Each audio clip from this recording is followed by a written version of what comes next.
Hey, what's good, people? We are alive. This is episode 273. This is the Option Podcast. I am Jason DeBeas. That person looks like Ashely Clark. We're going to hit my music and maybe we'll sing a song a little bit later. The episode starts right now.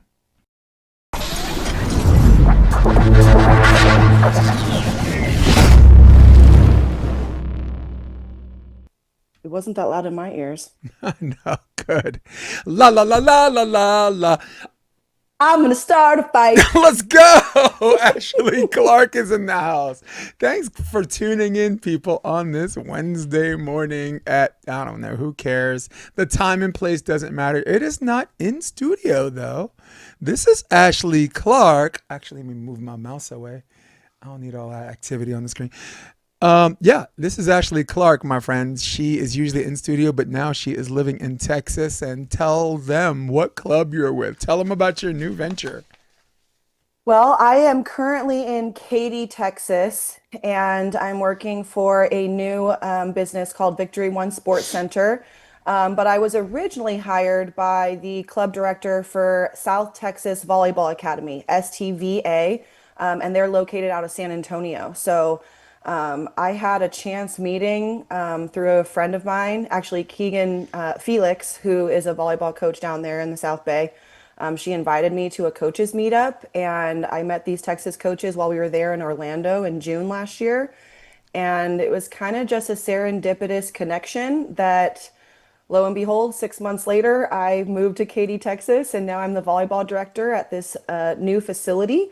So my job is to develop volleyball training and programming for the community, and see what happens from there. Having a good time? Oh my gosh, it's so fun. Everything is so fun. The people I work with are great. Starting to get a lot of young beginner type kids in the gym right now, just because, obviously, as you know, we're in the middle of club season. So a lot of kids are already in club, and being a new director in a new facility, it's hard to capture that audience when you're unknown to start.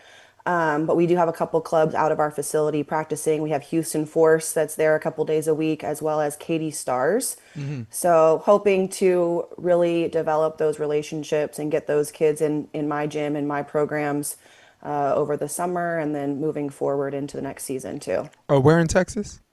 Katy, Texas. So we Katy. are, I want to say 35, 40 miles directly west of Houston on I-10. Nice, dude. Yeah. It is. It's incredible. You're with me. You're one zip code away, and now you're not. Ashley has left us, and Wendy has lost her nurse. I'm kidding, but Her nurse, her bodyguard. I was gonna, yeah. Well, I like Bodyguard better. I just what a great relationship the two of you have had. And we're gonna call her in the middle of the podcast. I'm actually happy houring with her Oh this yeah. afternoon. We're gonna happy hour at Riviera somewhere, maybe somewhere, and I'm gonna She meet her new boyfriend, her new beau. Oh, You you get to know, meet him today? I don't know. Is she bringing with her? Yeah. She look. She Wendy's like one of these I eat early people, right? Like for everybody listening, you have those people like I want to eat at 4:30, 5 o'clock, and go to bed at 9. So I guess those friends you gotta accommodate with, because you know how I do. I'm a night out. Well, Um. you also accommodate them because they're authentic. But Wendy actually called me this morning. I didn't answer. I was Hmm. taking a nap before this podcast. Hmm. But she texted me and was like, "Have fun with Jason and let's catch up." We should So call her now and be like, "Yo, why you ghost Wendy, man?" let's call her. Why not? Sure, let's go. Guys, we're going to talk about human design. We're going to talk about why people leave hating the sport. I actually talked Ooh. about that on the previous episode, and just some fantastic guests. We're also going to talk about defining excellence from a perspective from the player. The coach and the parent, because sometimes those are the three. That's the dynamic, right? That's Yep. the tri Coach, dynamic in club player, parent. volleyball. And Yep. we are going to call Wendy Jones. Please call Wendy Jones. I hope Um, she answers. well, if she doesn't, that's cool. I mean, if she does, that's great. It's gonna be good. Come on, Wendy. 1 minute, one moment while I try to connect this call. She might be Yeah, let in me the get out of studio here. recording today. Yeah, she could be podcasting for all we know. She could I mean, be. Let heaven me check. forbid, like a live stream should interrupt another live stream. That would be funny. A lot of good cross promotion that could happen there. It's like, who's your guest? She's like Barack Obama. I'm like, okay, we're hanging up. We're out. All of a sudden, we think we're so big, and then we're so small, right? Well, Oh you man, know. that's all right. We have a live stream here, a beautiful live stream, a nice live stream, the nicest live stream you've ever seen. Um, right? That's such Look, a good you're interpretation. you're building a wall, and Katy, Texas is paying for it. Um, let's do the easy part first. Let's brief a brief synopsis if you can. And we're regurgitating this because you've already explained human design on previous episodes, but for the people listening to you for the first time, what is human design? So, human design, the most basic way I can explain it is a self-awareness tool that integrates the ancient wisdoms of the Kabbalah, I Ching, chakra system, astrology, and quantum physics. So, it's based on all those wisdoms, and they come together to kind of show you energetically how you're designed to move through the world. So notice I use the word energetically, right? So a lot of our world is very logical, very let's make this make sense in our brains before we take action.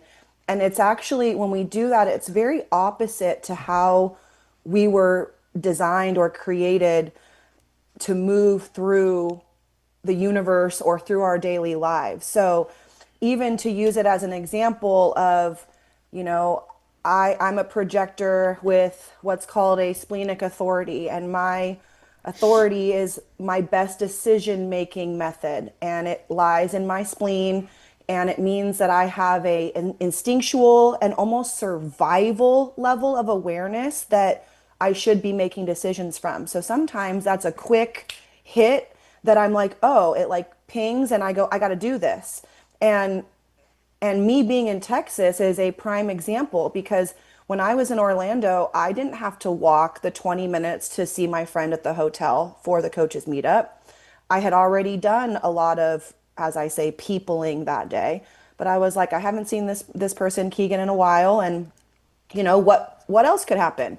And then I get there and I meet these Texas coaches, and it was another like instant connection. And I actually knew, in fact, he knew too, but I knew leaving the table that night that I was going to work for this guy. I just didn't know how soon, and I didn't know in what capacity.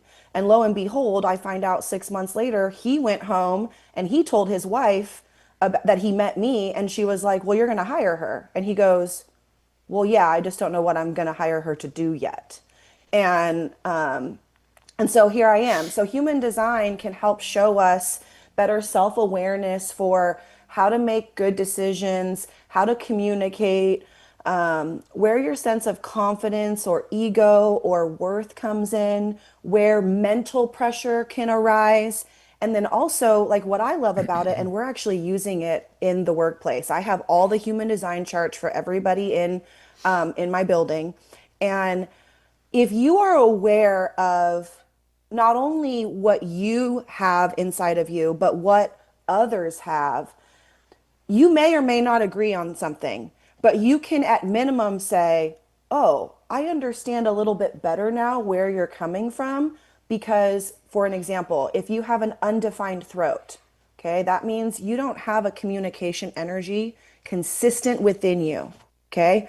And so you're not going to be as vocal unless you're invited to share whatever it is that you want to share. So I'm noticing, people who have a tendency like myself, like you, we have the gift of gab. We could talk for hours on end.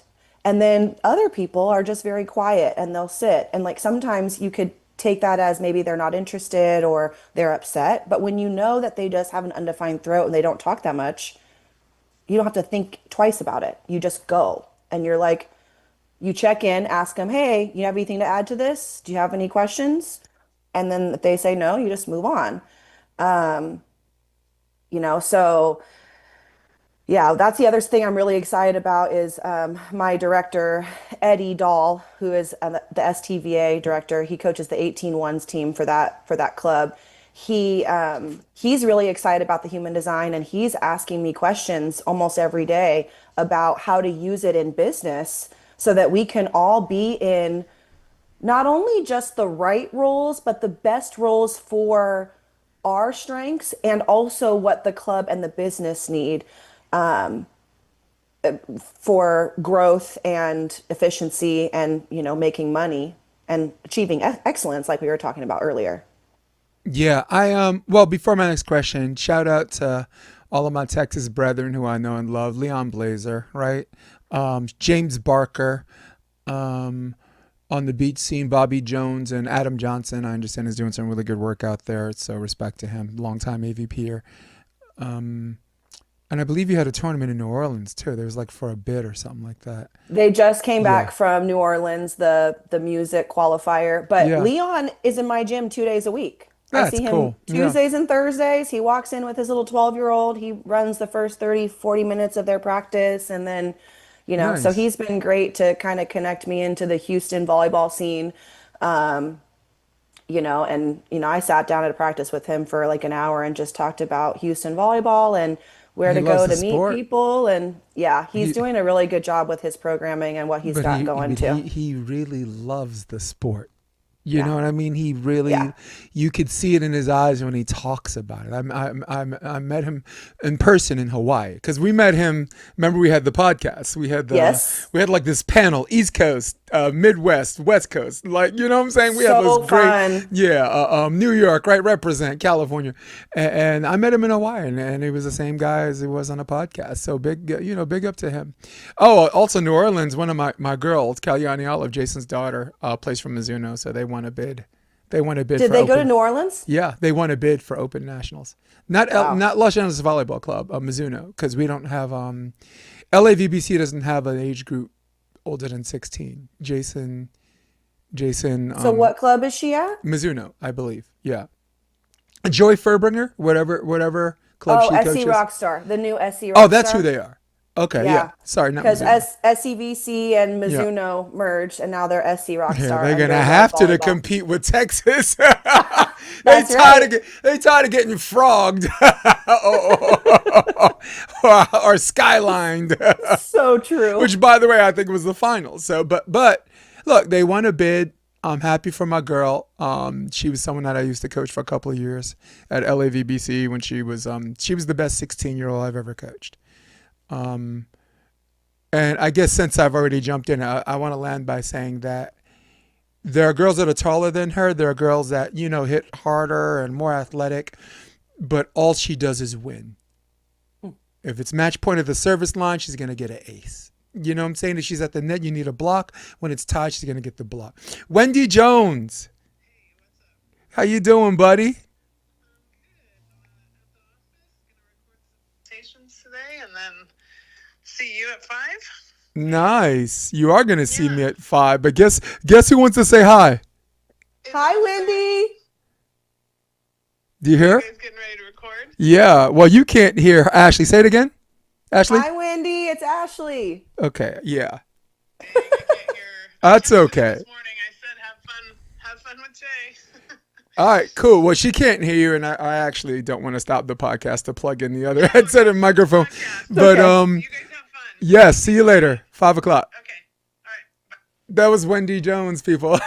Sorry, I Ashley. want I want to go to happy hour at 5. Yeah, we okay. split like four platters, right? Or 4 dishes, and just dog it. Deliciousness. Yeah, and Riviera's got good. They got a mean burger. Like Brussels sprouts. If that's your things too, like Cabbage Patch. If that's your thing, then have at it. Boy, did I jump off. Let's get back on. I'm really really sorry to my audience. Human design. Yeah. Um, it's much easier to diagnose to a full adult. This is what I guess my question to you is, because children are still developing their chakra system from child to teen and teen to young adult and young adult to full adult, right? What's the challenge in diagnosing the human design of juniors? So that's actually, so the way that we are energetically designed, it goes back to the age old conversation of nature versus nurture, right? Are we born this way or do we learn how to become this way based on life experience, culture, parenting, whatever? And the truth of the matter is, there's a lot of people out there, human design experts, that are using it for parenting. And so, really, what I believe we can do is we can catch kids before they're conditioned not to be themselves, right? If we're able to use human design as a tool to guide certain decision making and certain parenting things or coaching things, right? Before the kids get conditioned that's outside of them. Let me give you an example. Okay, so I already said I'm a projector. If you tuned in last time I talked about this, you know that Jason here is a manifesting generator, which is one of the most powerful types.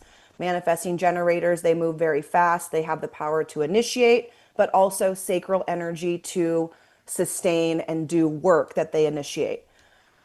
What makes a manifesting generator different from a projector mostly is the sacral center. So you're going to have energy to do work as long as you're lit up to do things, to do that work. Whereas I don't have sacral energy inside of me naturally. So I can tap into your energy as we're talking here, or if we go out to happy hour or whatever. But I naturally am going to float through and flow through my day versus force things or have to show up and do work because I don't necessarily have the energy to do it. So, the example I'm going to give you is I grew up in a house with a manifesting generator mother and a generator dad. And by the way, 70% of our population are generator types with sacral energy within them. So, it's very natural for non-sacral types like myself. So Wendy is also a non-sacral type. She's a projector like me. And so what happened for me as a kid is I learned from my parents, and these are good things in my opinion. I learned how to show up. I learned how to work hard. I learned how if I didn't make enough money in one job, I needed to go get a second job or a third job or a fourth job so that I could take care of myself and I could survive, per se, in the world. Well, fast forward 15 years to, mid to late 20s, I go, wait, I'm doing all of this hard work. I'm showing up, I'm doing the things, and I relatively have nothing to show for it. Like, I don't have an investment in a house. I don't have, a bunch of savings. Like, I've literally just worked to make ends meet. And so when I discovered human design in my early 30s, I go, oh, well, that's why I'm not necessarily designed to be part of the grind. Yes, can I grind? 110%. But my body is not designed to do that. Yes, I can go through ebbs and flows. I can show up and I can grind when I need to, but it's not natural to me because I don't have that sacral energy. So I believe that if we can, as parents, coaches, educate these kids more on how they're naturally designed, then we cut the mental health crisis down at the root cause because these kids aren't functioning from a place of not self for so long before they go into teenage years or young adult years in college and they go, oh my gosh, like this isn't who I want to be or whatever the case is. So it's almost speeding up the development process of awareness to who these kids are or who we are as people so that we can lead happier, more successful, and more, the word I like to use is easeful life, right? Not that everything is easy, because there are still going to be things that are very hard, but easeful in that, like, you can relax that, going back to my Orlando example, I can relax that this felt good at this table. I know I'm going to work for him. and I know it's going to happen in the future, but I don't need to know why or how or whatever's going to happen. It's going to show the path itself. So for me, you said, so going back to your original question, you're asking if, if it's lost on kids for whatever reason because they're not fully developed. Well, actually, I Not think lost we, on kids, but the challenge but on kids who are not fully developed and fully understand who they are. I think I think the only challenge is that kids don't yet have enough life experience Hmm. for what the human design chart tells them for it to resonate, if that makes sense. So like people like you and I could do a human design reading on you and I could say A, B, and C, and you're going to be like, "Oh my God, I've experienced that my whole life. This makes a ton of sense and it resonates with me." Versus a 15-year-old kid, for example, they're going to be like, oh, that's cool. Like, and I did this with my high school team in El Segundo before I moved out here. Okay. So they ate it up. They loved it because they were like, oh my gosh, that totally makes sense about myself. Or, oh, that totally makes sense about my teammate. They don't have enough life experience for it to resonate, I would say 100%. But if you can get them on one or two things and then just tell them, look, this is how your energy operates. So if you don't have a sacral energy inside of you, listen to your body when you want to rest. Don't go out with your friends if you're really that tired. Or if you do, go, right? Or another example is like, if you have a sacral authority or a splenic authority, here's a tip: try to ask yourself yes or no questions and listen to what your body says to you. Not your brain, not your head, but your body, right? Versus if you have an emotional authority, you're going to have to ride that emotional wave. And it's going to take some time before you come back to the middle and figure out what you want to be doing. So if you can give minimum a tool that they can say, oh, I can practice that. I can experiment with that.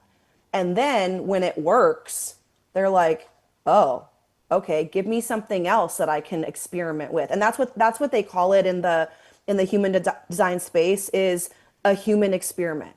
So it's not you're this way and this way only, or it's good or bad or positive or negative. It's literally like, this is energetically who you are. Let's experiment with certain aspects of this and see if it resonates and works. And if it doesn't, no stress. But if it does, let's activate ourselves and ground ourselves in this information so that we have self-awareness about ourselves, our life, our environment, the people in it. So far, so I forgot the saying that I was going to say, but so on and so forth. There it is. So on and so forth. No, I think that this is very the human design probably comes in so many forms and so many different names and labels, in a sense that, learning, again, theater school, learning process and technique and understanding yourself and understanding.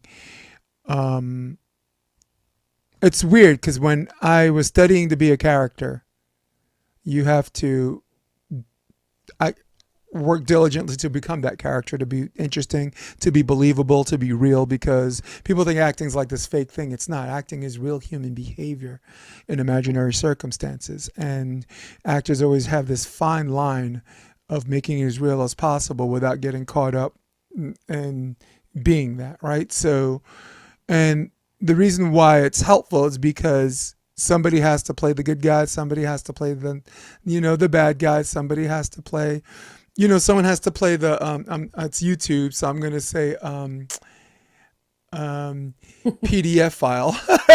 All right, someone has to play that, right? You get Yep. it, right? Yep. Yeah, someone has to be a right, and someone has to play Superman. So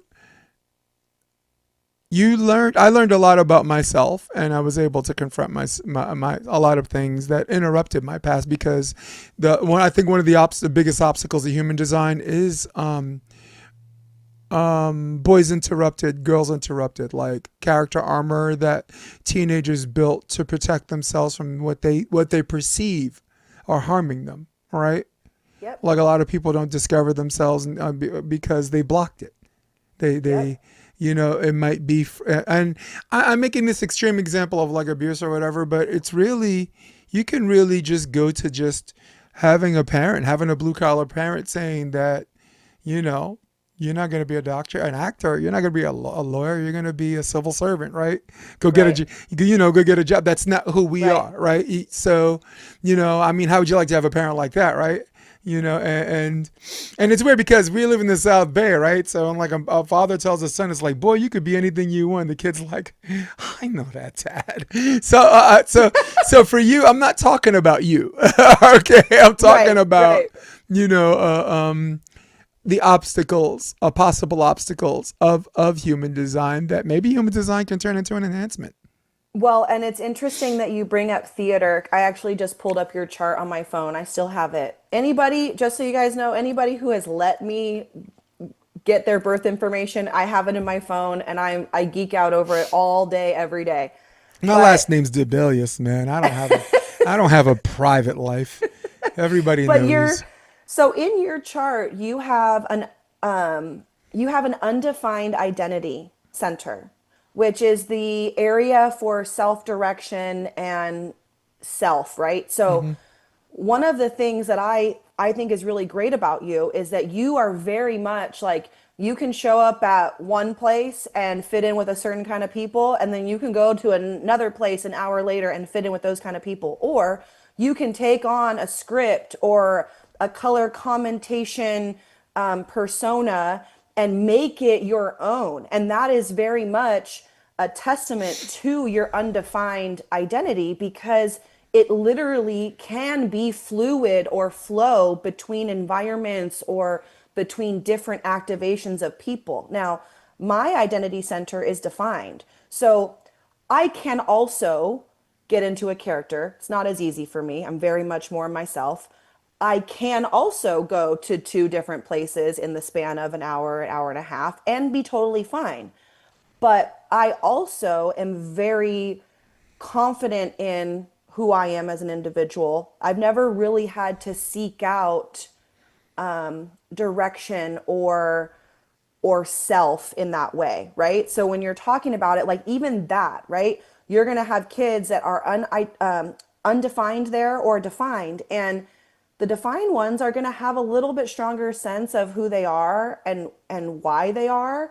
And the ones that are undefined, maybe those are the ones. And this is like the stuff that I think about, right? And then I go Google or Chat GPT and I say, what percentage of our population has an undefined identity? Is that one of the reasons that we, experience the identity crisis that we see in our kids, or, that we want to be fluid in whatever traits we're talking about, right? So, but yeah, to your point, challenges are more like our society says this, our brain says this, the logic says this. Well, human design is more of a feeling, right? So I even catch myself trying to correct, like if I go, I think this, I go, no, no, I feel this. I feel this is right. And so I'm going to continue down this path because I feel it's right. And there are times you can think something is right too, but I think that's the biggest challenge is like our society says one thing, our brain says one thing, and then human design often can tell us something opposite or different. And so figuring out, what you want to choose to experiment with or where you want to bet on yourself or bet on your life, you have to make that decision for you. And it's a trial and error process, I think, for a lot of people too. It is because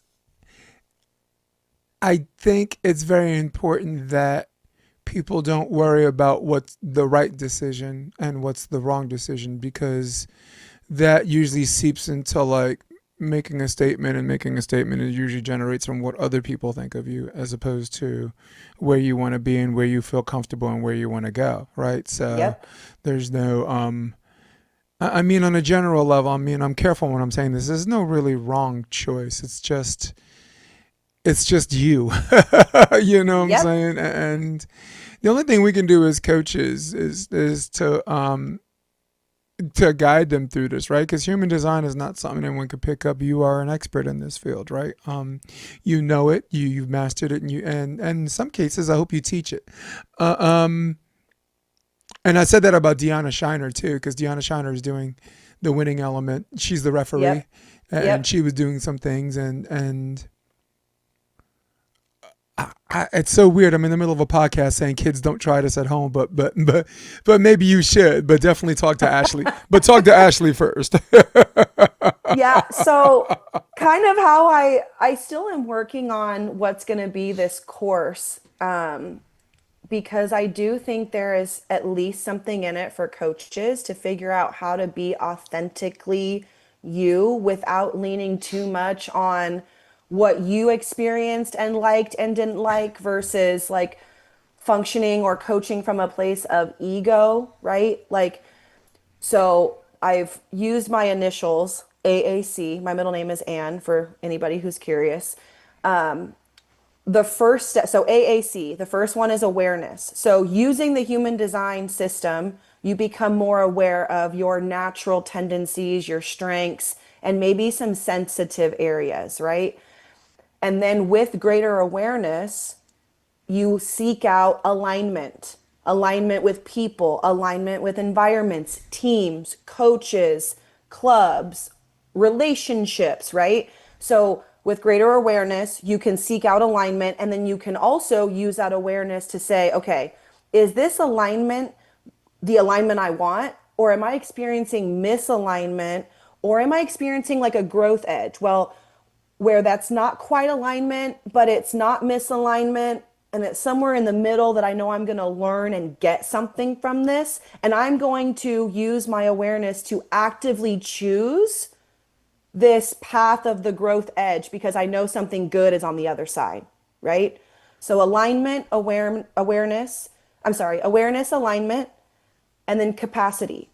So with greater awareness and seeking out better alignment and being aware of that alignment, you now have the capacity to train and sustain optimal performance or more grounded mental health, right? Right. So, again, a lot of what we talk about in the sports world is how to create sustainable performance, excellence, success, right? On whatever level. That doesn't always mean winning. But if we know how to build capacity with greater awareness and better alignment or awareness of misalignment, then now we go, okay, I've got the capacity to push through this barrier. Okay, wait, no, this other barrier, that's not something I need to push through because I don't have the capacity for it for whatever reason. So I'm going to turn the other direction and I'm going to say, this isn't for me right now. And so as a coach, that's where like I've always been the kind of person in a tryout clinic. I'm like, I hope you had a great time. I hope you learned some stuff. I hope you want to be on my team. But I also want you to find whatever the best fit is for you. And if it's not me, there are plenty of other coaches out there that can teach you or connect with you on a way that works for you, and I know that it's not always going to be me. Now, do I think I'm pretty good at it? 95, 98%? For sure.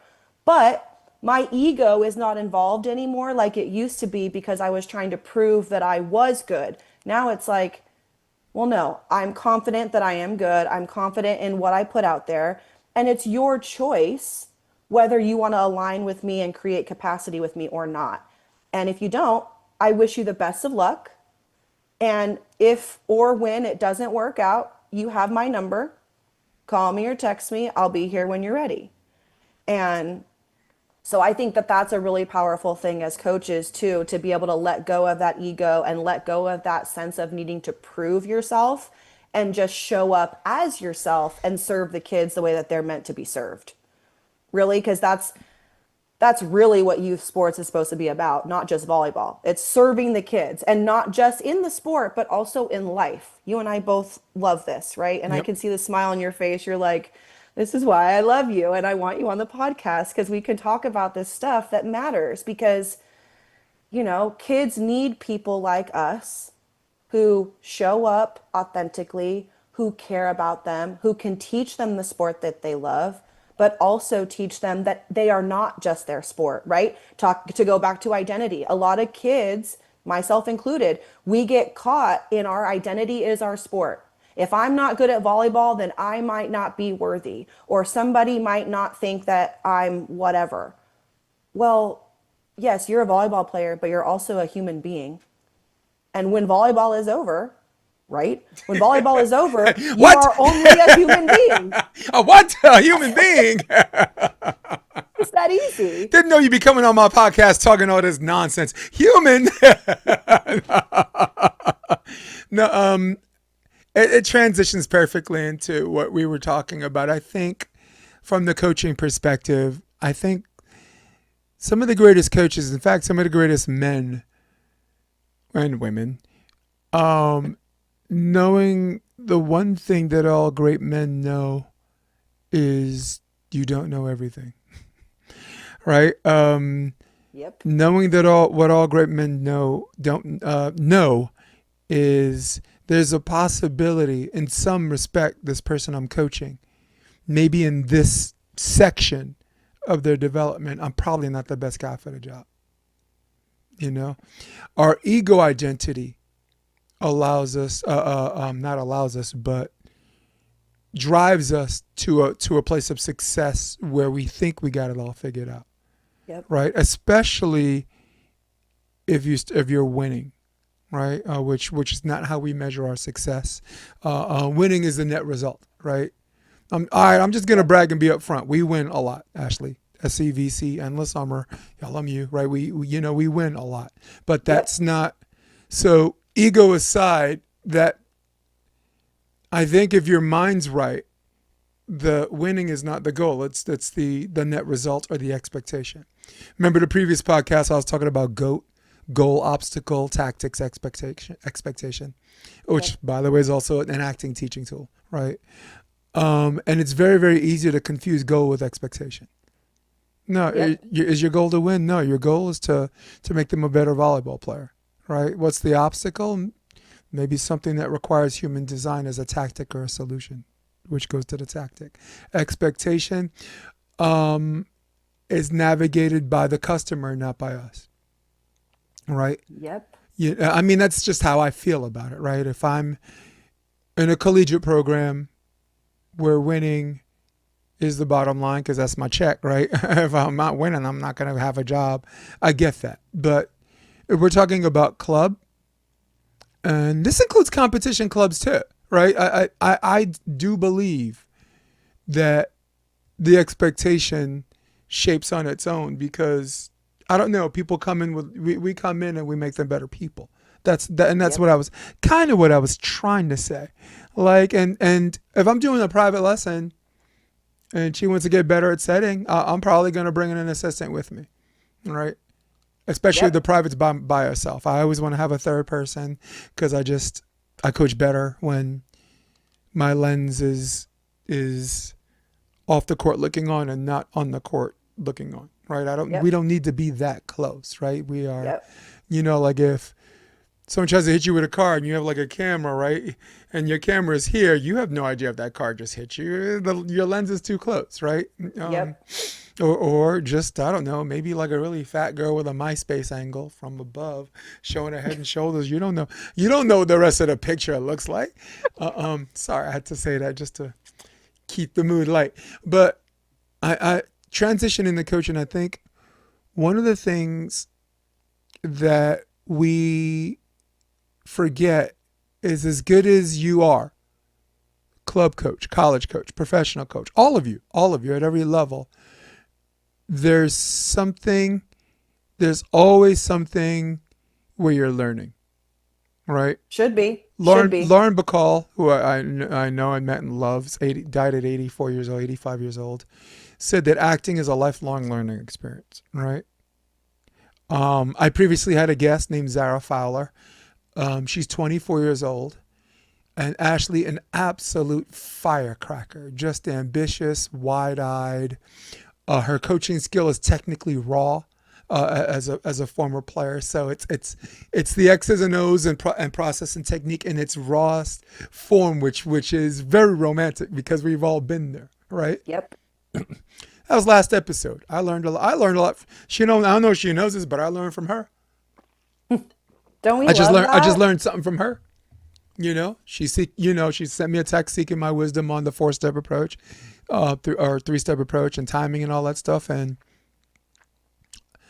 it's just wild. It's just wild. Like, uh, um, for everybody listening, thank you for being patient. I mean, Ashely already, I mean, the way she's talking about it is already laid out, and she's almost left me speechless because I think I'm trying to figure out just how to land with that. And in fact, let me just land with that. Lifelong learning experience. And the Yeah. best people can always learn something. Let's, on another previous episode, I had a conversation about defining excellence. Um, and I had Brian McDermott, Progression Beach Volleyball, Chicago, shout out, a savage. And we explored the club from from the tri perspective. We both agree as the coach, the player, and the parents. There's you know, Let's dig in. yeah. So let's start with the player. No, let's start with the coach. That's the easy part because we're coaches. Okay. Defining excellence, right? Um, what defines excellence as far as you getting the best out of whatever? For me, for example, at the end of the season, I ask myself, or I might even ask the player, are you a better player because of me? Are you a better person because of me? Right? And I'm not talking about being a role model like off the court. I'm talking about doing your job and the work you do on a job, inspiring them. Right. That's the only role model I can be. I'm not anyone's saint here. Can't be a Superman. Uh, um, so I guess I'm starting by saying I found out what you wanted out of this, and as a paying customer, because we have to remind ourselves this is club, right? Yep. And as a paying customer, are you satisfied with your service? You know, and that's from a coaching perspective. That's just an example. I don't even know if it's a physical example. It's just an example. So, what Yeah. defines excellence, like from your perspective, not as a director, because you're also a coach. Um, when you say the word excellence, I think about three different things that I work really hard to accomplish in a volleyball season. And that could be a club season that's 8 months. That could be a high school season that is 10 weeks. I think about three things. I think about culture. Did my players get along? Did they show up as their best selves every day or most days? Did they feel like they were loved by me as a coach, but also as a human being? So, the culture, what was the beat on that? Then it was, I'm a big believer in teaching them how to do things on their own rather than having to always be dictated or sparked by something I'm saying. So can have they figured out how to be self-starters, for example, like especially when with older kids, so a varsity high school team or 16, 17, 18-year-old club team. But I can't even say that because I do with my 14s. Like you guys have, when you come in the gym, I don't need to address you right away. I want you guys to do your body warm up. I want you to warm up your shoulders and then be able to let go of whatever happened that day, right? So usually it's like a 10-minute buffer I give them. So if practice starts at 7, I want you ready for me at 7:10. How do you So do that? how do I do that? How do you get them to get ready to practice and play? I just tell them they've got 10 minutes to do their body warm up, to talk about whatever happened that day, right? Because at 7:10, then the expectation is that we're talking about volleyball, we're focused on volleyball. So if Sally Joe at school today talked a mess about your boyfriend, let's hash that out. Like literally this happened at El Segundo this year. Two girls came into practice and each of them had come up to me to say something about the other. And I was like, sounds like y'all need to talk and like figure this out because and let me know if you need assistance, okay? First time. I've been coaching for 19 years, and I have a video of this on my phone. I will send it to you privately. These two kids took a ball, went to the other side of the gym, far, far away from me, peppered and argued. They argued and hashed out their problems while they peppered with the volleyball. And I gave them like an extra 5 minutes that day because I knew it needed to be a little bit like it needed to flow. And so they came back. I was like, "You guys better now?" And they're like, "Yeah, we're good." I'm like, "Okay, let's start practice." Life goes on. Okay. And what a challenge, El Segundo too. Right? And then the third thing. So culture, are they self-starters? Can they do things on their own? And then what was the improvement level? Like, did I take them from point A to point B? Because if I was able to do that, we did achieve some level of excellence, whatever it is. So, El Segundo this year, I think our record was 12-5 after last year going 7-12. There you go. And actually made Division 2 playoffs in the high school circuit, which they had never done before. Obviously, the playoff circuit's different now, so there's an Right. element of feeling Yeah. that out. But I mean, we compete in the Bay League with Maricosta and Redondo. So when we're taking a set off Redondo, or even pushing Maricosta's second string team, who are all still going to college and playing college volleyball. But when my kids can do that against them, there's some established excellence that comes from what we're doing in our culture, in the way that they can run themselves and like self-direct, and also in the way that they've improved, whether that's volleyball, interpersonally, leadership, right? Those are the things I think about when I think about excellence as a coach. Yeah, which actually transcends perfectly into the player, right? The player perspective, right? What to me, what defines excellence as a player? It's weird. Some of it is in conjunction with what the coach demands, right? Just talk it out, right? Or for me, be on time. There's a value in that. Just showing up on time. Yep. And showing up on time is, to me, is just about respecting other people's time, right? Like, let's say you got practice at 4 o'clock, but a kid has school that ends at 4 o'clock, right? Or maybe he ain't making it, on time. And maybe that one day out of the 3 day practice, the 3 day a week practice, you got, that's a dynamic that you're like, all right, we got, it's something you can't control, right? Right, right, So, right. yeah, and this is great because it seeps right into the player's perspective. So, what defines player excellence to me is understanding this is a team sport, right? Every parent, in fact, should have make their kid play a team sport for an entire season. Any sport, basketball, soccer, respecting other people's time, have a collaborative team effort to achieve whatever success or failure. Who cares? Yep. Players out there taking care of things you can control.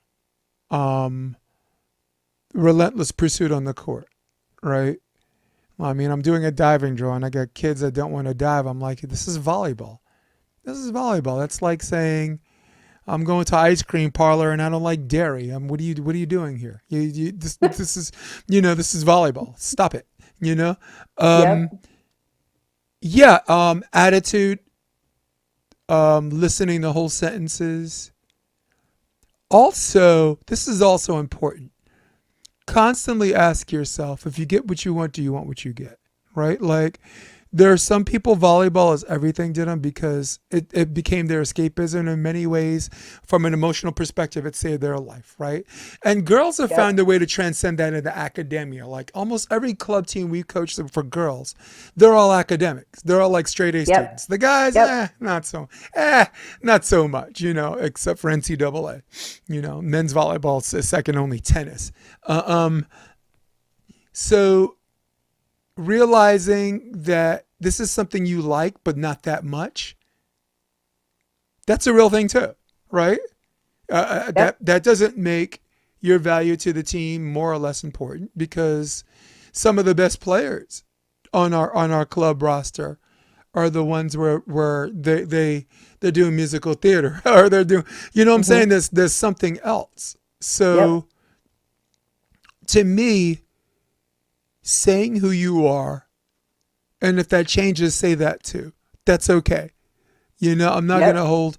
I will hold you accountable if you set a standard, right?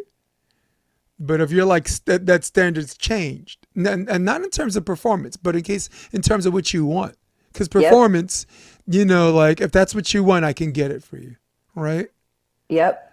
Um, Defining excellence for a player and a coach is never telling a player what they can and can't do, right? You got 13s, you got 12s, you got 11s, you got 14s, and some of these coaches they line up these kids against the wall and be like, "You're too short to play this. You'll never do this. You know, you can only do that, right?" And I see you sulking right now because it's a peeve that we have to deal with as coaches, but at the same time we don't like it. All right, Yep. but I think what defines the coach and the player, the dynamic, is if you want it bad enough, it is incumbent upon me as a coach to present your reality. You want to be recruited for that position, they're not looking for people your size. I'm just going to be real, right? But from the player perspective, this is what they want, this is what they believe. That's where you telling them the reality ends. They want a different reality. That's the box jump. That's my strength and conditioning coach. That's my skill technique and process coach. You know why? Because every time someone's you says you're not tall enough or this or that, you might have an outside hitter playing for Pittsburgh who's 5'9". Yep. And maybe, who knows, maybe they'll make the final four. Oh, wait, I'm sorry, they did. You know, Yep. it is very and it's weird because you can't talk about one without the other, right? I presented this. Brian and I were Brian's a highly intellectual person and was able to skillfully compartmentalize both, but you can't, they're joined. Yes. So I want you to pick up from the perspective. If you can ISO the player perspective without the coach, then you're a freaking genius. But I'm not going to tell you how to take the ball and run with this. The floor is yours. Defining excellence from a player. If it's connected to the coach, that's fine too. Well, first I want to follow up on what you had just said about telling kids what they can and can't do. So like as a professional, I do believe that we need to be transparent and honest with these kids on what we see. So like your example, oh, you're not tall enough to play this position. Okay? Or they're looking for this height in this position. However, I can still give you the tools to pass, hit, block, some IQ understanding. I can give you some tools that might prolong your ability to play that position, but I'm also not going to be here and say, "Oh yeah, you can go play Division 1 as a 5'6" outside hitter." Like, do I think that there's a world where it could happen? Absolutely. Do I think that's the exception to the rule? Also, absolutely. So, but I'm also not the person to say you are or are not the exception. Okay, that said, player excellence. For me, I think it's your level of coachability. Like, are you able to take what a coach says and apply it into action? And if you can't directly make that happen, are you capable of asking questions to clarify so that then you do understand better on how to do whatever the thing is? So I think that's excellence. I think another form of excellence is understanding your role. And this is a little bit of understanding, but also a little bit of knowing your role. And maybe this is where the coach gets intertwined here. But like understanding your role within the team concept and that you are one person needed to make this whole thing move. You are just one person on the bus that's needed, or in the rowboat is probably better, that needs to be rowing an oar, right? And if you're not in the right seat doing your job, then you are just as actively destroying the work that is being put in to try to get the rowboat to go forward. And I think that's where I forever have been like awareness is key. And I think that's where that comes in, is like awareness of who you are and what you can bring to the table, awareness of what others might need from you, awareness of how you're taking in information and applying information from a coach. And then also, I would say the third thing for me is like excellence is being able to show up as your best self, whatever that means that day. Right? So you might have the best game of your freaking life today. And tomorrow, it's like you can't figure out how to toss and serve the ball over the net. You know what I mean? And that's exaggerated, but knowing that your 100% is not necessarily the same from day to day, right? Or even hour to hour, point by point. Again, awareness. It's important for you to be like, well, I'm going to show up and I'm going to give whatever I have today, 100% of what I have today. I think leads to excellence, is part of excellence. Because if you're always giving 100% of what you have, you're never going to be disappointed about the outcome because you gave it your all, right? That's where we get into the process versus product or process over product talk, is like, if you do everything that you can, everything in your power, control the controllables, right? What else can I ask of you as a coach? Bam. Bam. You just said the C word, controllables. Controllables, right?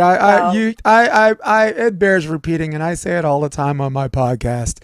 One must participate in one's own salvation, right? Yep. If you have a workout plan that someone suggests that you do on your own, the other team and the other coaches and your own coaches can't make you not do that.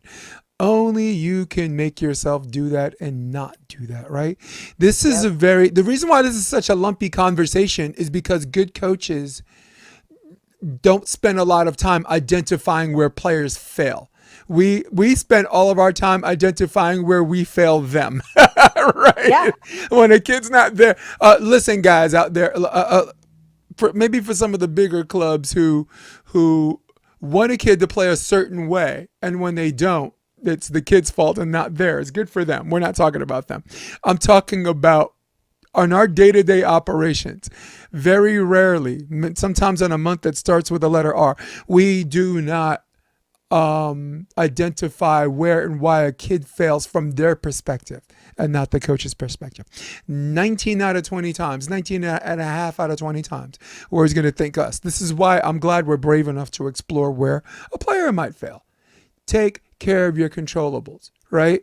If you're playing, let's say you're libero and you're playing base defense. If I teach something called a triangle, right? Like when you're the serving team, you're basically position 5 inside for the overpass, right? And then when you clear that out, you're moving this way to cover the middle, the touch, and the hard driven, and then from there you're backing up. So it's a triangle. So it's here, right? Then here, then here. Then you're back to here. And when you get into the muscle memory of doing that, you know what's going to happen? You're going to find yourself being at the right place at the right time, like every play. Like at every level, how many times have you seen a ball go over on one and there's a campfire defense and it falls in the middle of the court? It's so weird. You can be, right? You could be a juniors player. You could have a team, you could go to a Masters tournament with a team full of 60s, right? And everybody still falls for the okie doke, right? So, but right, I'm like, I can't believe I've been playing this game this long, and that still happened to me. And for the beach players, right, like for the old guys that stop blocking each other, how many times do you see a ball set, right, and you think it's still on their side, and then you realize it's too late, it lands on your side. It's just like, I can't believe all the years I've been playing, that still happens to me, right? Take care of your controllables. Like if you know certain foods are make you perform better, that's a controllable. Nobody can make you not eat that food, right? Correct. This is almost a great segue to the parents, by the way. Nobody can make you not call for the ball, not talk, right? So when I say one must participate in one's own salvation, you do all of those things and you feel and you've underachieved, you might fail that day, you might fail that practice, you might fail that tournament in that game, but what you've done, unwittingly or not, was send a path that's always going to be slightly forward or a lot forward. So now you're succeeding because now you're not standing still, and for sure you're not going backwards. You're only going two ways. You're going a little bit forward, and you're like, I wanted more out of this, right? You know, or you can go a lot forward, and you're like, wow, it's a great day. So that's what I wanted to say about that. Okay, pause. We have a guest.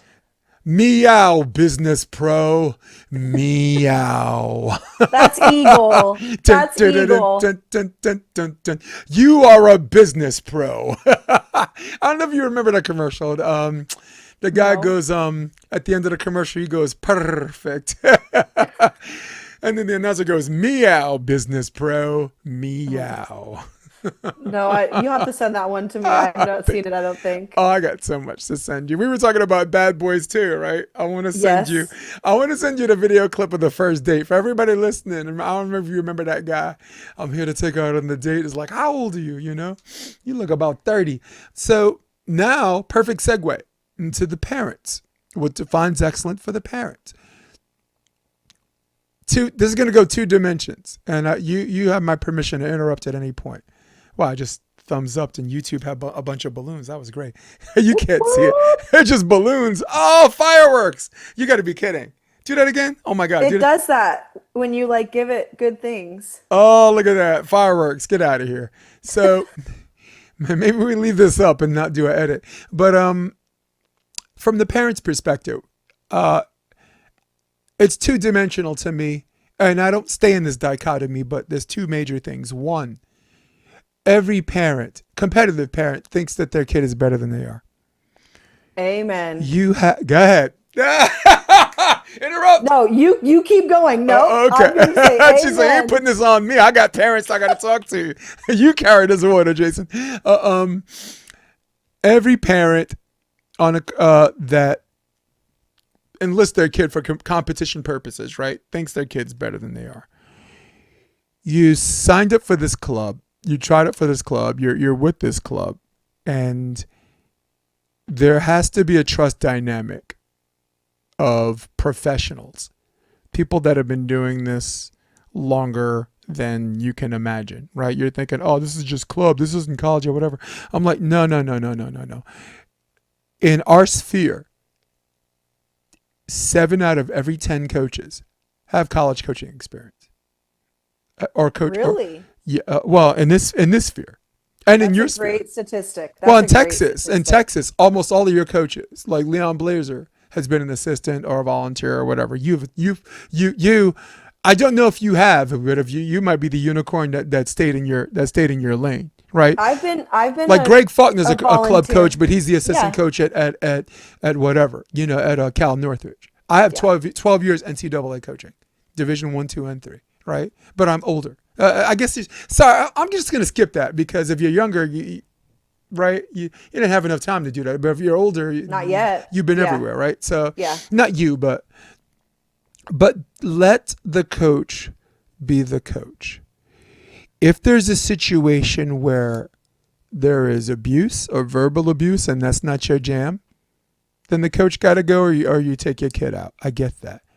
If there are safe sport issues, which I'll just leave at that, I get that. If there's a dynamic where you see other teams, other coaches coaching kids a different way, talk to your kid. Talk to your program director and then the coach. Do not approach coaches unless they have a policy where they're 24/7 open. I'm a 24/7 guy. All right. I coach LA Volleyball Club, and the rule is do not talk to coaches. Talk to Jason Olive, who's the program director and this and that. But Jason, because I have a lot of experience, allowed me a little bit of leeway. And I set my own principle. But Jason says, do so at your own peril, right? Yep. He knows. Hey, look, I had a coach call me a racist. I had a coach saying that I treat the white girls better than the black girls, right? And told me to my face. And then told Jason. And Jason's like, so the black coach with a white wife and Latino nanny and mixed race child is a racist. Right. Who's he racist against again? you know? Yeah. Yeah, so yeah, you might get confronted in the parking lot. So parents, from that perspective, let the coach be the coach. And in our experience, Ashely, you will know that the higher level the volleyball parent is, the more they sit back and let the coach be the coach. Yep. Isn't that wild? Look, like Jason is a maniac when it comes to his daughter. So Jason's the exception that rewrites the rule because he's also a program director and he's also a coach himself. So, but Brian Ivy, who's an Olympian, I coach his nephew Donovan. They came, and unless I came to them, they never talked to me about it. Their rule was they would only talk about the game and strategy if I came to them, and just in casual conversation. Sarah Stratton, U.S. Olympian, 2000, represented Australia. I coached her son Zach. It's so ironic that the best players, the ones who have the best playing careers, are the ones that you hear about the least. Go ahead. Sorry. So that was one Well, dynamic I wanted to talk about with the parents. The other one is big too. Go ahead. I was gonna say one of my coaching friends that I respect a lot, Scott Davenport. I remember him telling me one time that his parent meeting when he used to coach club athletes, on this topic of parents letting coaches coach, parents staying in your lane, he would say stuff like, "Okay, do I have any lawyers in the room? Do I have any whatever else? Do I have any surgeons in the room? Okay. Am I going to walk into your surgery room and tell you where to cut on your patient? No. Okay. Cool. If you are operating on my child in your operating room, do I have a right to tell you where to surgically cut my child, even though you are the surgeon? No. Yeah, but it's a Okay. dumb choice. Go ahead. Right. But like the point being, like, and this is, I actually have a lot of conversations with parents even more recently about how to make these decisions for their kids and finding the right fit. And I actually think I'm really good at it because I look at it from a lot of different angles and I don't have any skin in the game. Right. So I think it's really important that parents then separate their identity and their ego from their kids when they're making these decisions, because if you can do that, you you can seek out the coach that you can trust based on what your kids' needs are, right? And if you have a beat on that, like an accurate, authentic beat, then you can let go because you know what your kid is getting from this coach, from these coaches, from the environment, from the club, whatever the case is. And I think, that's why it's so important for us coaches to coach from authenticity and to be a little bit more transparent with, why we do things a certain way, because there's information at our fingertips everywhere out there. Like if I was a parent and I wanted to figure out why a coach was doing a certain thing, I could plug it into Chat GPT, create the whole scenario, and it would give me 10 reasons, right? Whether they're accurate or not, it would give me 10 reasons why a coach might do that, right? And so, but again, as a parent, like, would you want to be for 8 months question the person that is supposed to be leading your kid, teaching your kid the game? Because to me, that sounds exhausting. Like, and for all the people out there listening, I am not a parent myself. I've been coaching for 19 years. I'm the oldest of 5 kids. I was a live-in nanny for a year and a half. And I've been a babysitter and all sorts of different child caretaking roles, but not a parent myself. And I constantly ask myself, like, what would I do if I was a parent? Like, would I behave this way? How would I approach these conversations? Would I push against a coach?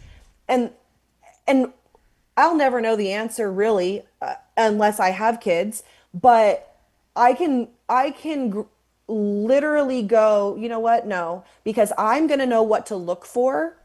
And this is why I tell parents in these conversations. You need to look for the coach that can teach, the coach that cares about the kids, the coach that can develop culture where the kids aren't going to be arguing and having issues with each other, right? Okay, maybe none of those things matter. Maybe you're somebody or your kid is somebody that needs to be on an open level top 10 team and you don't care what their role is. That's fine. Go join that top 10 team and then sit down and watch your kid practice or play high level volleyball and let it happen. Right? Right. But you've got to know, you have to have an awareness about what your kid needs and then also an awareness of like where it might hit your ego or your identity. Which Because go ahead. Which goes back to staying in your own lane, right? You're not a parent. You're not telling them how to raise their kid or whatever. And they shouldn't tell you how to coach. Why? Because they've been parenting longer than you've ever had, specifically with their own kid in that strict profession as a parent, right? Yep. And what they need to understand is we've made tons of mistakes to get to exactly where we are now, right? Yep. You're looking at a coach on a collegiate level that, like, away games, like some of the fans would heckle me and I would actually literally, between games, I'd turn around. I'm like, guys, I'm doing my job. I'm like, get that guy over there. I said, I don't tell him how to toss the fries. That girl over there, I don't tell her what street corner to stand on. Tell me, and it was this element of theater performance where like some people are like, that dude's a maniac and my kid will never play for him. So I've been that, right, on Yep. an NCAA level. But I've also been an NCAA coach where I sat there. We're so prepared in our training and practice that you don't hear me say anything. And whatever happens on the court that's good or bad, my face looks like it's exactly what I thought was going to happen. I don't. People tell I like to talk or whatever, but the scouting report on me is when I'm quiet as a mouse, my team's winning. Good and bad, right? Yeah, I might clap my hands or whatever. I'm not, but you know what I'm saying? I'm not. I've been the coach, the sideline coach, free, go medal, and I've always been the coach where I'm like,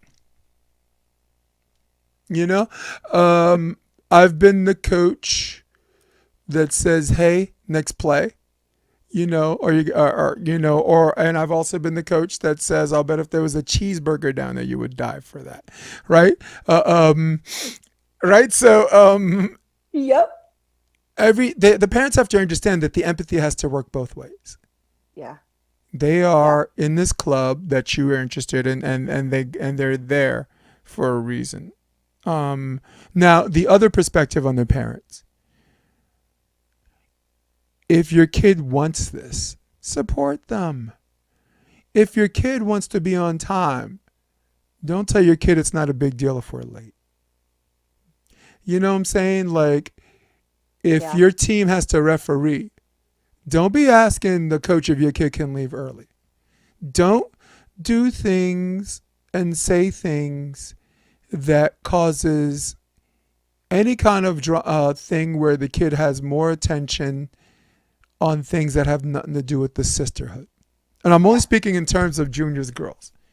And boys too, but girls, and I'll say this every episode as much as I can, sisterhood is so important, right? Like you were just talking about two girls that had a riff with each other. What they understand while they're peppering is that's your sister. Well, they're also best friends, by the way. Yeah. Those two girls were best friends. They were just in some tiff, and they worked it Yeah. out. No, but we make sure that a child is not vilified or has attention that will alienate her or make her feel in any form like a separate entity from this chain that's supposed to be considered unbreakable. Right. Because you know what's going to happen? That's going to form cliques. And we as coaches, we've been doing this, like you said, 19 years. We have almost a combined half century of coaching, right? And we don't see it. We don't pick it up. We think we do. And we might be looking the wrong way when we get fired, right? So it's preventive maintenance. Parents, please help with preventive maintenance. Take care of your kid, right? Yep.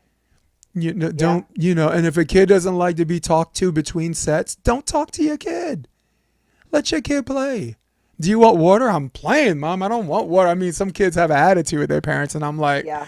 I'm like, yo, that's your, I might take the parents' side on that, even though that's not my function.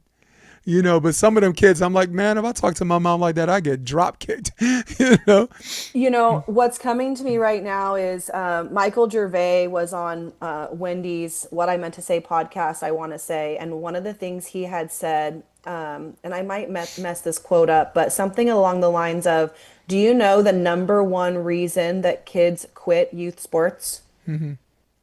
Their parents. The drive home, Yeah. Oh my right? God. The drive home. So here's the deal, parents. Okay. Yes, staying in your lane is just like controlling what you can control for your athlete, right? When you make a decision to trust this coach, trust the club, trust the team, whatever it is, you need to let it go unless there is some detrimental emotional, physical abuse that is occurring, 110%, right? Right. But the other side of that is your job in that triangle of the parent, coach, athlete is to be a supportive and loving parent, right? They're going to have good days. They're going to have bad days. There are going to be days where you agree with the coach and days you don't. But guess what? The coach still needs you to support the decisions that they are making for the team at large, because it's not just about your kid. And your kid needs you to love them through the worst stuff even more than the good days, Amen. right? Yeah. Yeah. And I love that. The trip home. A- Yeah. And this is not, and again, this is not in any way connected to the coaches. Every version that I've told you, I've always had 100% participation in practice. There were never kids that didn't want to come to practice. There's a job that I took the year off from coaching because I burned out. I'm just going to be honest. I Yeah. mean, I'm going to be coaching later this summer, beach for a couple of clubs, and I always get hit up for private lessons. One of my girls transferred from ASU to like Washington, so worked with her.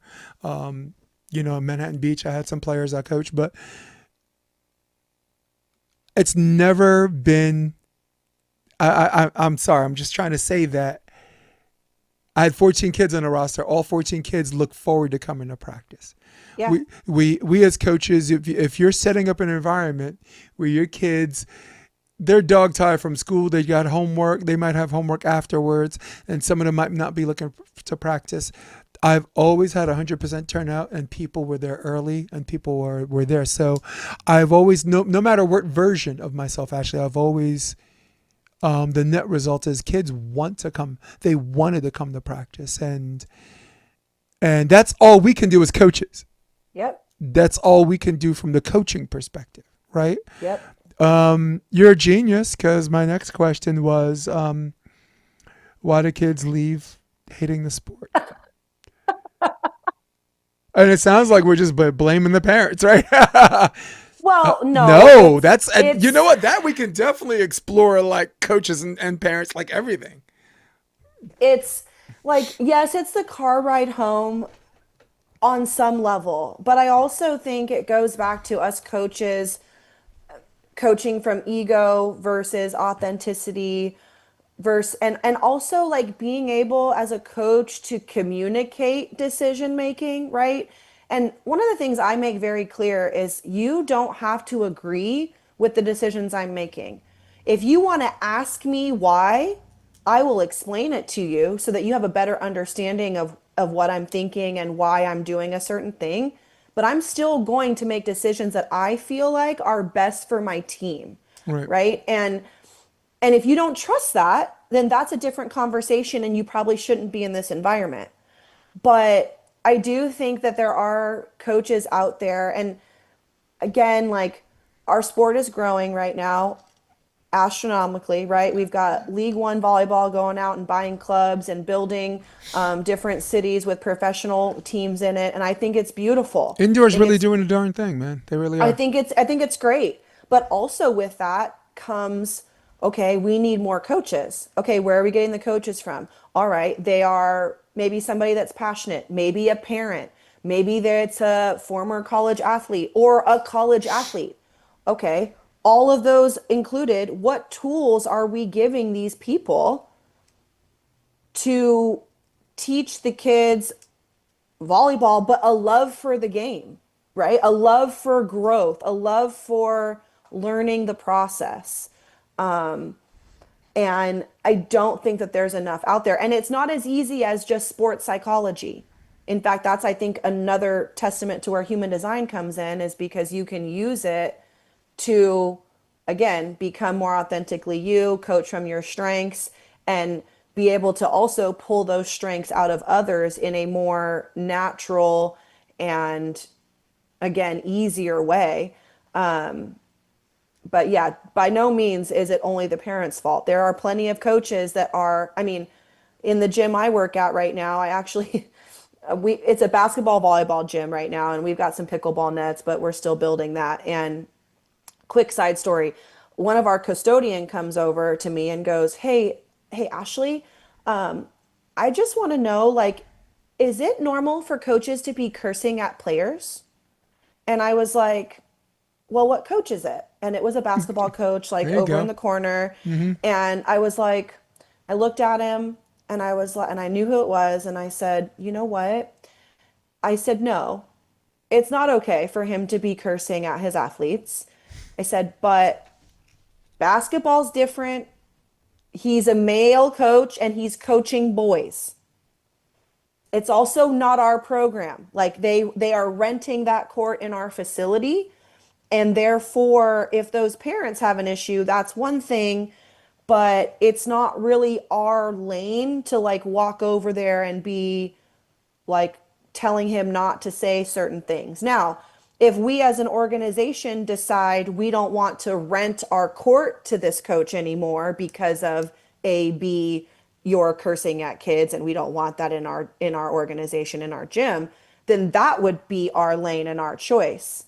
But in that moment, to walk over to that coach and say, hey, you shouldn't be cursing at the kids, that's, you know, but that does happen too. And I think that a lot of times that comes from coaching from the ego, or a lack of experience on how to communicate, or a lack of understanding that maybe the kid is trying, but they don't comprehend, or they don't know how to take what you're saying and put it into action. That's one of the things I love the most. I'm like, okay, I give the instructions and I go, I want you to make it come to action. Can you So, make my words come to life? so it wasn't really about cursing at the kids as much as it was the manner and how the kids were being talked down to, right? Correct. Like I Correct. can be a basketball or volleyball coach, and they hit a three or whatever. I'm like great, like F yeah. freaking shot, F yeah. Yeah. great effing shot, and the parents don't are not like oh language. No, they're not doing that. So it's more Correct. about that. It's an ego thing, and it's also one of the drawbacks of personalizing your work, right? Yeah. Yeah. I think someone that curses at their kids, and I don't want to defend them. They care enough to curse at their kids. Yeah. It's wrong, and it's not the way to go, and whatever. And I think it can be someone's biggest strength and their biggest weakness. Sometimes when it's your strength, you spend more time in a video room, you spend more time with individual attention, personal attention. But Yeah. what happens is when there's not success, it might hurt your ego, like you just mentioned, too much, or it might hurt in a way where you want it for the players in a bad enough way that you feel an emotional kind of way, which is not what we're talking about here. No. Because we're talking, you just open a big can of worms, because it's like you're cracking a whip, but what if there's something psychological where the kid can't do it, right? Let's get back to our sport, right? I just want my libero to cover the tip. Just move your behind. Take these two legs, because they specialize, and put your forearms out and dig a ball where a girl is literally running with her hands out saying, I'm going to dink. And here it comes with a big smile on her face, ponytail swishing back and forth, right? The pigtails. It's the Yes. pigtail. Whee! Here comes the dink, and 1, 2, 3, sling, right? And I'm conveying that because I'm speaking for every coach on the inside and what we don't say with our lips and our mouth. Well, and Get the ball. Get the right. But no, go ahead. I was gonna say, and to be very clear, Yes. like there are times and situations where throwing an F bomb is very motivating, and but like that's where I like two things. One, like if we're in like a heated match and whatever, like I might drop an F bomb in the huddle, and my kids are like, "Yeah, let's go," because they don't hear me say that. Right. So when I use it, it's a point of emphasis. It's a point of motivation. It's like, no, we can F and do it. Go F and do it. Right. Or the other, and this is how I model it, right? Like if I'm in practice or in a game or whatever, and it slips out unintentionally or in a bad frame of mind, then I go, I'm sorry that that came out. I didn't mean it like that. We're moving on. Right. And that also shows a level of humanness and self responsibility and accountability for saying something that I shouldn't have said in that moment, right? And that models to them that, yeah, things, people, including adults, coaches, parents, whoever, they're going to say things sometimes that they don't necessarily mean or that they didn't want to come out. And so will we as players or whatever. So, there's no, I'm not saying that it never happens or never to use it. I'm just saying be careful, be selective in the way you use it and the how you use it, because I mean, most kids are hearing it anyways, but they also And can no, read context and tone. and know your limitations. I mean, I had a conversation about with Brian McDermott about drill instructors, right? Like they do, it's on the surface from the outside looking in, just looks like with a guy with a round brown hat just doing a whole lot of yelling, making people do push-ups and punishing them every time they mess Yep. up, right? That's Yep. that's what it looks like on the outside, so that's what people think that it is. But let me Yep. ask you a question. Let me ask you something. If it's everything you think it is from the outside in, why is it when graduation comes in boot camp, this kid is in the best shape of his life. His nutrition's good. He's physically fit. His hair is cut to the T. He's got the perfect fade. He's calling people sir or ma'am. He's addressing people. He's standing up straight. He's standing tall, looking good. He's par for the course, a lean, mean fighting machine if he needs to be. Yep. That came from a particular skill set from an individual, a group of individuals known as drill instructors. Yeah. So that's what I meant by like, don't do that if that's not who you are. And if you're doing it out of emotion, there's nothing productive out of that anyway, right? You Yep. can, I've heard a kid's feelings more by saying, go sit down. I sub them out, sit down, stay there. That's worse than anything I could say in a curse word. You know what I'm saying? Curse words So, required. so I'm just wanting the coaches, don't leave yourself vulnerable to rationalizations and excuses, right? Because you might actually be right in the situation, but you lose decorum when you do that, right? There are, and it depends on the age group, right? Like if I'm coaching 16s or 18s, they're listening to music. I All mean, sorts of curse words. yeah, please let a white dude listen to a Dr. Dre album, man. You better watch how you singing along with that, right? So I'm not. It's weird because I'm trying to make it sound like there are situations where it's okay, and it's a brave, stupid thing for me to say, but there are some situations where it's appropriate, and that's where I agree. say what you just said. If effed up is a better way to describe something than messed up, keep the effed up in the chamber when it's a proper motivational tool. Yeah. Because I will Yeah. tell you this, I don't like scientific studies, especially studies that have nothing to do with our sport. You get more from a motivational speech when the game is 23 up than a strategic one. Yeah. There are people, and that depends on the player too, right? Yep. If your player's cold, maybe you're like, take a deep breath, just remember your training, good, better, best on your approach, and and if you see the split, And go swing for it. away. Yeah. Yep. Or if you have that kind of player, I'm like, yo, if you are what you say you are, superstar, right?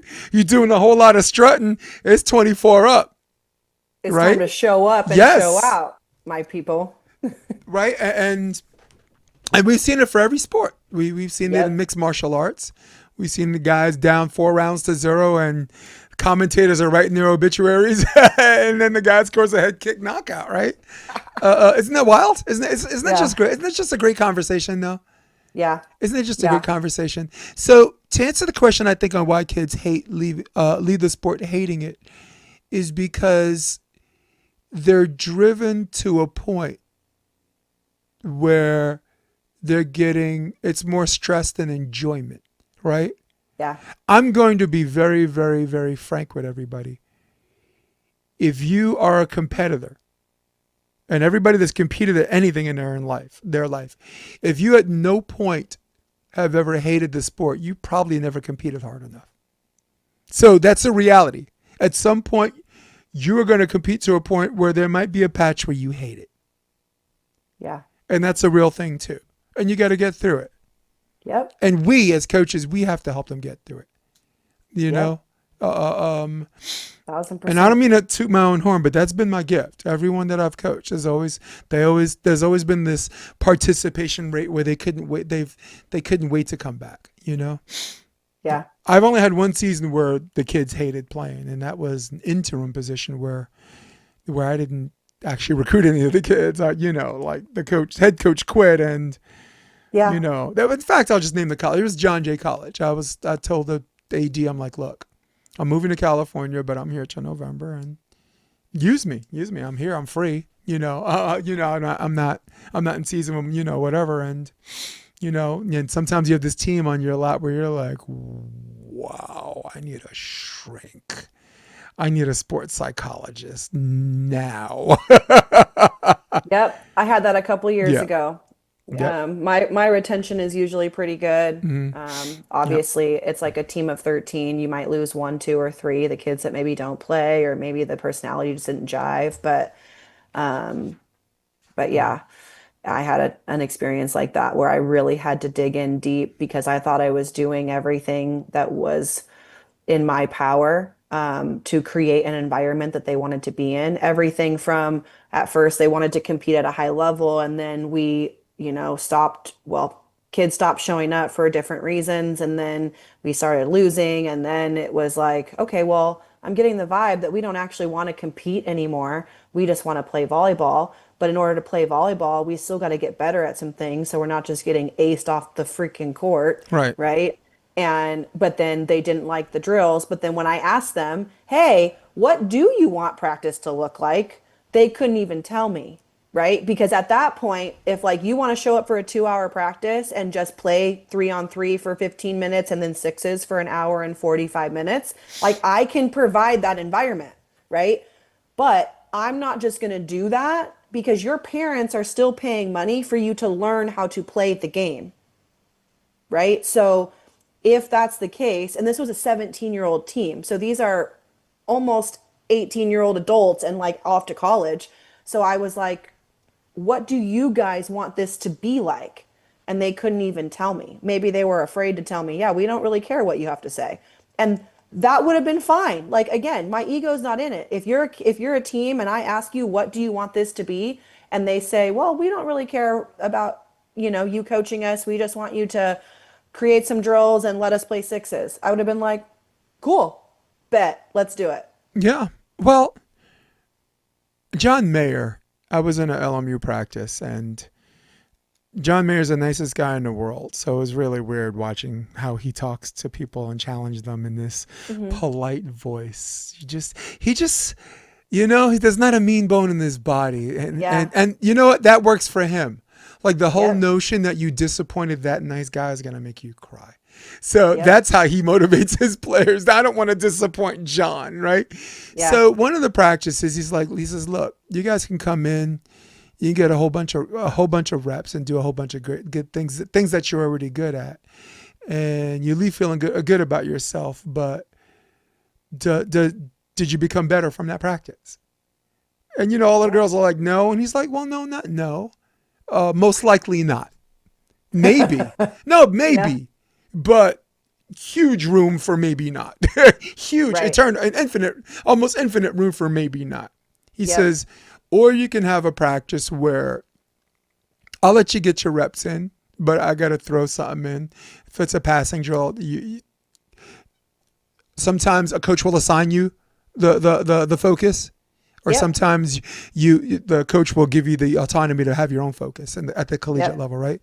Like for Yep. example, passing, a focus of passing, for example, would be hold. Would be Yep. straight and simple, or the children would call flat platform, eye on the ball, one move to the ball if you're an angle passer, not a midliner, right? Because Yep. midliner, in a classic sense of the word, requires two moves.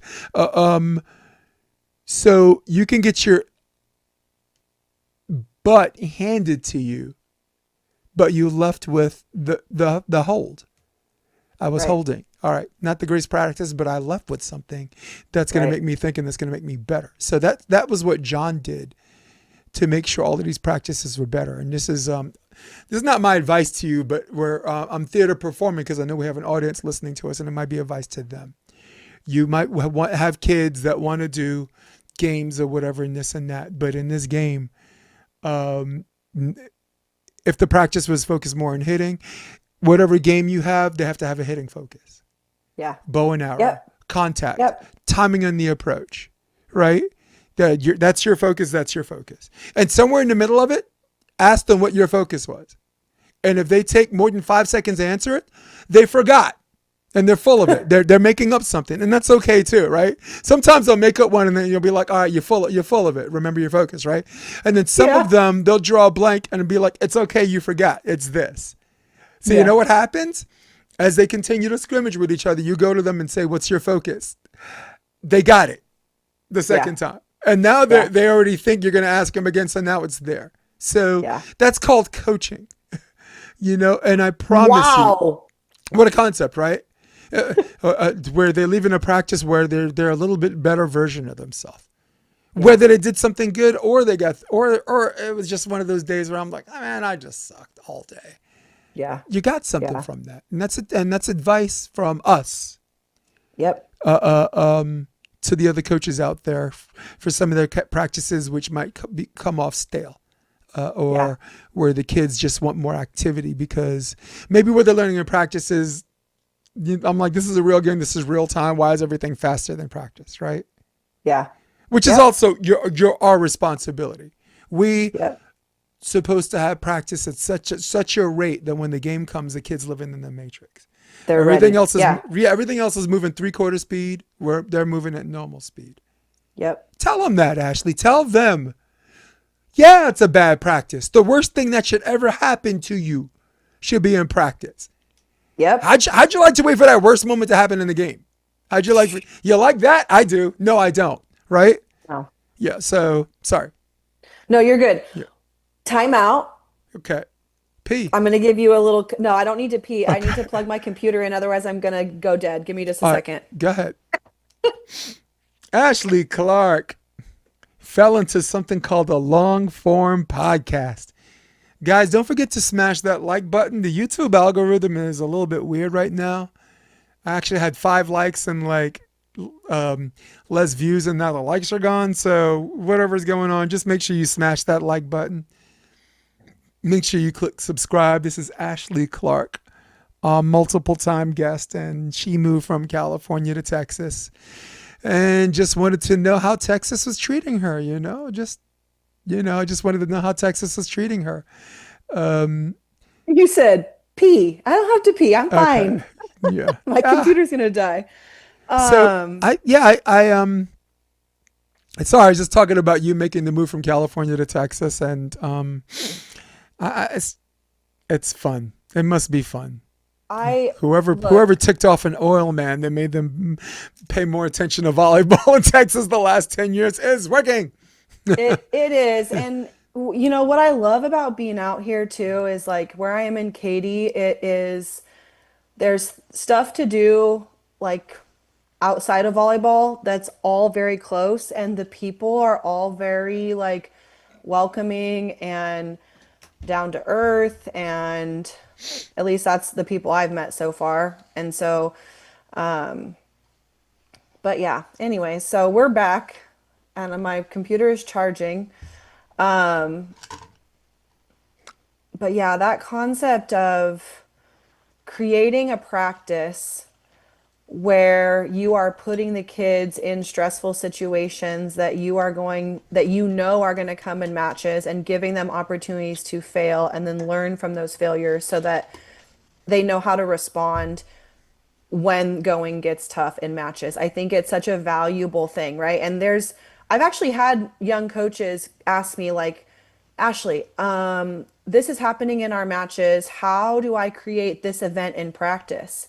And so that becomes a creative exercise for us as coaches. Even, we've been doing it for so long, but every once in a while you'll get that curveball that's like, oh wait, I've never really had to deal with this before. So how do I create an environment? How do I have this conversation? How do I articulate these roles, or whatever the case may be, so that these kids learn and we can continue establishing culture and achieving success on whatever level we need to for that team, right? Whether it's improvement, whether it's winning, whether it's retention going into the next season. There's a lot of different purposes or levels of what success looks like, I think. And I think it's a powerful thing to have the awareness of, okay, I can learn how to create these things in practice so that they're ready for it in games. And it's even more than just learning how to serve the ball tough and consistent, or get your feet to the ball and pass. It's like, okay, well, what happens when that doesn't happen? Or what happens when, somebody next to you says something that bothered you in the moment? Well, I need you to not think about that right now, right? And to go back to human design, something that I have learned to communicate, a lot of, I feel, people around me have the emotional authority, right? So they have these emotional waves and it takes them a while to figure their stuff out, whereas I'm like in the moment. So I've literally caught myself a lot of times in the last year and a half, 2 years, saying, I need you to not feel about this right now. I need you to make the adjustment and go. We can feel later. So I'm not trying to discount your emotions or your feelings, but right now we don't need them. Like, and I give them this tool. What's the adjustment? What am I going to do? Okay, we're moving forward. Period. Not what happened bad, not how I feel about the bad thing that happened or the Yes. mistake that was whatever. No, What do we what's the do? adjustment? What are we going to do? We're moving on. And if we need to feel about it later, cry, whatever, I'll cry with you. I'll give you a hug, whatever it needs to be. But right now, we are in the process of moving forward, of doing something different. And if we can keep our mindset there, then we're going to have more success and we're going to achieve that excellence like we talked about earlier too. Yeah, man. Hey, crying's a real thing too, man. And victory and defeat. There's nothing Yeah. in. Let me tell you something from both perspectives. I coached a high school called Hunter High School in New York, right? And there's a tournament they haven't won in a long time. It's called the Seward Park Invitational, right? And there were 3 sets in 2 different matches. We're up 24-19 and lost, right? So as a coach, I'm crushed. It's the players that are crushed, right? And I went home, Kelly, and cried my eyes out because I knew we had a shot at winning, right? And we didn't. And you wanted it for them, and you always feel responsible, especially when you just have to get 1 point, right? Yeah. This is 2013, so this is a while ago. A year later, our little championship run, we win Seward Park, and we did so quite easily where we expected to, and we won, and I started crying. Everybody's like, "Oh, coach is crying. Why is coach crying?" I'm like, because you weren't. Maybe I don't know if you guys weren't here last year to watch what happened and all the work. And it's okay to feel away. I'm talking to coaches now, I'm talking to both. It's okay to feel away both ways, because the one thing they have in common, the common denominator, is all the work you put in. The disappointments, the good practices, the bad practices that lead to these moments where you do or do not. Yep. When it's done, there's this crash. There's this heightened emotion and there's this crash of emotions that make Yeah. you feel a certain kind of way. And one of those ways you feel makes you want to cry like a grown man or a grown woman. So I do not do it in front of my players. I've only done it once, and that was in victory. So I almost feel like that doesn't count, but it does, right? It's I don't know when you navigate your cry, how you hold your emotions are. I personally don't do it in front of my players. My face and my because of all the years of experience, the look on my face is looks like exactly what I thought was going to happen, and that's it. Yeah, I've not mastered that skill yet. Part of it, and again, I'm going to keep referencing human design. Part of it is an open emotional center for me, which means that I take in and amplify the emotions of others around me. So for the first 15 years of coaching, I wasn't aware of this, right? Like, again, it goes back to awareness. And now that I am aware of it, I can hold on a little bit more. But I also very much believe in modeling. And if something is bringing me to tears or visibly upset, I want to be able to model communicating what is going on that is making me feel this way, right? And we talked earlier in the podcast about showing up as your best self, right? Right. Part of a player's excellence is showing up as your best self. Well, part of showing up as your best self is knowing how you're showing up that day. Right. So if something like a TV of whoever or a wherever, or maybe your dog died, right, that night, and I don't know about this yet. You, two things, you got to be aware of that. And two, if I'm your coach, I want you to be able to share that with me. So again, I'm going to model to you, right, that it's okay to be vulnerable. It's okay to have these feelings. We can cry about it. We can move on, and then we can go kick butt on the volleyball court There the best that we also can. there also has to be a baseline directive on how your kids prepare for practice. There has to be Yes. a ritualistic thing where when they're that gets them to a place, no matter where they came from, it's a normal day. Yep. Again, I don't mean to revert back to theater, right? I did a show called The Last Bridge, Wendy Kesselman, right? And it was like it only ran like 10 shows, right? But I could have a good day going in, going to the theater and, changing in my outfit and preparing to perform. Or maybe a day I broke up with my girlfriend. Yep. I don't mean to sound cold, but the audience doesn't care what kind of day you had. They paid money to watch you perform. So I need to go to this cold perspective to bring this back to the volleyball thing. Yep. If you can find a way to bring yourself to a point where you and the people around you get bang for their buck, no matter what your situation is, you prepare yourself to be a great volleyball player.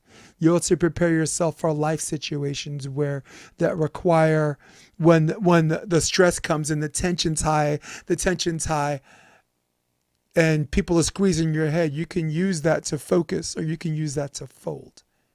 Yep. And God bless the coaches that have the gumption and the testicular fortitude to say, it's a cold world and sometimes you got to be ice. Ooh, I like Right? that one. Yeah. You can become the fire or be consumed by it. I got a whole bunch of those. But it's weird because it has to start from a baseline of nobody cares about your feelings. They want to see you perform. That's where it starts. Yep. And where how the player feels, it all meets in the middle. And again, this is why they pay you the big bucks. This is why coaching is a profession. This is why anybody that just played the game can't jump into coaching with instant success. Unless, of course, they're just in the club where they got kids where you just coaching where you make sure they don't beat themselves, and you have a job like that. Good for you. Be a glorified babysitter. Very, very important. And the edit was perfect segue in case we wanted to keep that or not. It's just great how it brings full circle. But it starts from this cold fish perspective. Find a way that or a ritualistic thing from before practice to almost practice to the beginning of practice that gets them in practice mode. Yep. Because in a real game where the team that scores the most points wins, but at least by two, Yep. that's the only thing anyone's gonna remember. If their mind's competitive. What's the last Agree. good book you read? The last good book I read. I got Deanna Shiner's thing, The Winning Element. See right here? Uh, I haven't read a good book in a long time. Well, coaches don't have time to read. That's why I always ask them. I always that's why I always catch them on some not ready stuff. So Deanna Shiner, Winning Element, just really, really good. The Ref. She wrote 2 books on that. Do you have a favorite quote? A favorite quote? I have I'll give you an example. Like I have a few. I have a Shakespeare reference when I'm training boys. In the middle of some of the reps, I'll walk around the gym and I'll just loop it. I'll keep repeating it, and with a big smile on my face. We few, we happy few, we band of brothers. For he today that sheds his blood for me shall be my brother. We few, we happy few, and I would just loop it, right? So by the time the middle of the season came, some of them are reciting it with me. So it's a really cool thing. It's a really good quote. It's a brotherhood thing. Uh, Not, um, no, not anything as profound as that. I mean, probably something I say all the time, well, on a daily basis. It's very, very rudimentary, but teamwork makes the dream work. there Like, you go. What's wrong with I'll that? walk around, I'll just be like, yeah, teamwork makes the dream work. And with whatever, like Oh, whether I'm working with somebody, whether it's I'm coaching somebody, um, and you relate to that too, because no we're doubt. both people that learn from our environment and learn from others. And so knowing that we can work together to accomplish a common goal, um, I think it's a really powerful thing. I mean, we're not put on this earth to really be by ourselves. We're put here to collaborate and be in community with each other as well. So, Yeah. Yeah. Well, we're gonna wrap up. I also wanted to say before this is over, if anyone needs to reach out to Ashley or myself, because I had some players reach out to me about they were coaching a player and they're on their approach they kept hitting the top of the tape. And we're trying to figure out why. And I told them to send me videos. Anyone wants to have any dialogue about the the 4-step approach versus the 3, the what and the why, and anyone wants to dialogue, Ashley's open to talk about those things via email. I'm speaking for you. I don't mean to, but we're both open books as far as like process and preparation, what works for you, useful yep. tips. We are. She is, not we are. She is a fountain of knowledge. I do I too, but yeah, reach out to her because I think, again, this is a lifelong learning experience. So there are going to be people Yep. that actually have more experience that might say, Ashley, what's your play on this? Go, you know?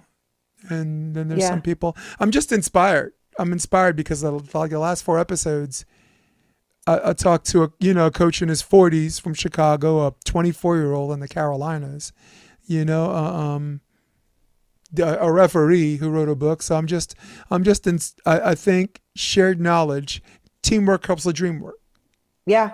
1,000%. Yeah. No, I appreciate that. And I think we're all, if you're not learning from the people around you, you got to put some different people around you. I mean, for lack of a quote, you know, put yourself in a room where you're not the smartest person, right? Like, and so, yeah, please feel free to reach out to me. You can follow me on my coaching Instagram. It's just Coach Ashley C.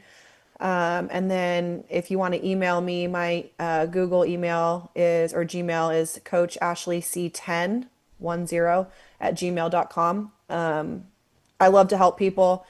I love to give advice. If you invite me to share my advice, also, I will likely learn from you if you reach out to me and we have a conversation. So really appreciate everybody tuning in today. I hope you guys learned something. I hope the human design didn't go over your head too much. There's a lot in the system, just like there's a lot in the volleyball system and learning how to coach. But if you're curious, feel free to reach out and we can dig in more based on whatever you want to know. So Yeah. yeah. And thank you for having me again today from Katy, It's Texas. so good seeing you, man. I listen, surviving the mean streets of Hermosa Beach, California is life is a shorty shouldn't be so rough, okay? But I do the best that I can, and for the players that listen to this, don't be scared to dream big, okay? If your dreams don't scare you, they're not big enough.